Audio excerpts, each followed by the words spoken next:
Now we're going to go to the leverage blocks. All right? So the first thing is maybe you have key resources that you can leverage to make this thing work that nobody else has. So, and they fall into one of four categories. Physical resources. Walmart has a lot of physical resources. Right? Walmart, now let's take a look at Amazon. I don't know how much you guys read or watch what's going on, but for a long time, Amazon pretty much had the lock on buying stuff. You pay more than $35, free shipping, it comes to your house, 2 days, right? You know, then if you take a look, Walmart bought Jet. If you go there, go to Jet, serviced by Walmart products, by the way, $35, but you know what? If it's in the store, you can get it right now. So they were able to leverage their physical resources, which Amazon doesn't necessarily have.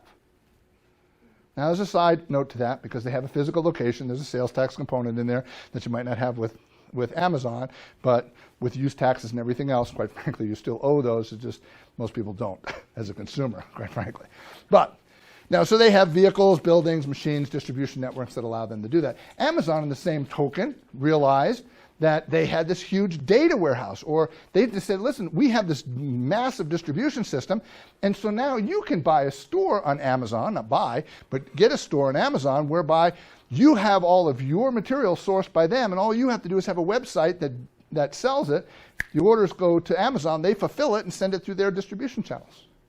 They also have huge data warehouses out there where you can go ahead and upload all kinds of data to the cloud, kind of a thing, because they're leveraging these data things. So they have these. Again, this is what we call that, just like that General Motors using the robots. I have it, therefore I can use it in another way, kind of a thing. Maybe it's intellectual resources, right? Apple has a lot of intellectual property. Okay, they have brands, patents, a customer base that's pretty much locked in there, because if you're an Apple user, you know, you're an Apple user. My mom is an Apple girl. She has Apple on her desk. I'm a PC guy. I mean, nothing I have works with hers. You know, same software, she has to pay more for it than I do. It's a different environment that exists there. But once you're into that, it's hard to leave there, right? There's certainly some. So maybe you have intellectual. Maybe it's human resources. All right. One of my clients was Roche Pharmaceuticals.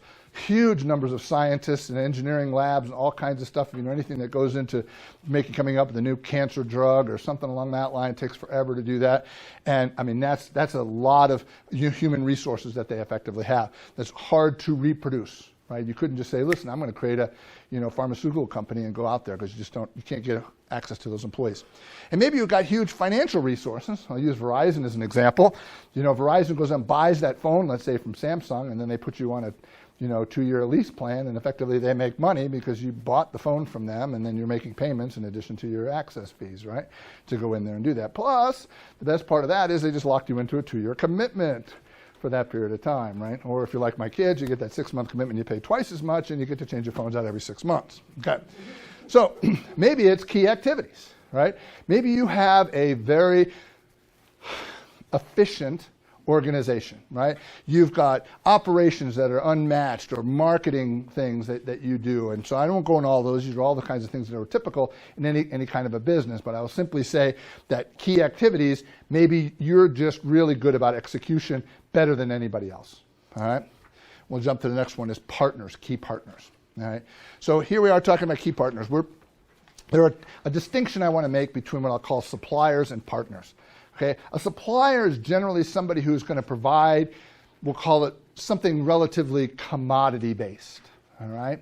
So I don't really care who I buy it from. It's a cost-based type of thing. If you stop selling it or you raise your price, I'll just buy it from you. Period. The end. I don't have any relationship with you. Versus a partner who has a vested interest. Okay? So it might be, one of them might be optimizing expenses. So I was doing some construction stuff. I wasn't going to own an excavator because I couldn't use it enough. But I had a guy who owned an excavator, right? And I would hire him to go and do all the jobs that I needed. And I knew that I was going to hire him over and over again. So we had a long-term relationship. And from that perspective, he kept his feet to the fire, because he wasn't going to screw me over on any kind of deal, because he knew there was another deal and another one and another one. That's what we're talking about. There's an interrelationship between me as a buyer of products and him as a seller of services. Okay? Maybe it's your partners are there to mitigate risk. If you remember what happened with a lot of the meltdown in the housing market was a lot of banks, Countrywide, for example, comes to mind. They would sell you a mortgage, right? And then they would send it off to Fannie or Freddie. They would package it up in what they call tranches, and they would sell them based on risk pools as bonds to people to go off and do that. So they didn't have to, Countrywide didn't have to own that mortgage. They just sent it off. That was their partner. So as soon as they got it, they sold it off and they were done. Right? So that's what I'm saying. So sometimes those relationships are, in fact, to mitigate risks. Maybe it's a unique combination. I told you I bought a Dodge pickup truck, and the reason I bought that was because they had partnered with Cummins, and Cummins was the premier diesel guy. I didn't want to buy a Ford because I knew they just turned a gas engine into a diesel engine. I just didn't sure that that was going to work as well as somebody who was a professional that did nothing but diesel engines. You know what I'm saying? So that's time. Sometimes you get those pieces in there. So key partners might be your leverage point to create something new. So you understand, let me go back to the overall message here. We're trying to do the same business that everybody else is doing, but we're just trying to do it a little bit different than everybody else. That little bit difference, trying to create that little bit of blue ocean for you, right? And by the way, maybe I should have mentioned this earlier. The reason we call this a blue ocean rather than red ocean, think about what a red ocean is. It's full of blood, right? We don't want to operate in a red ocean.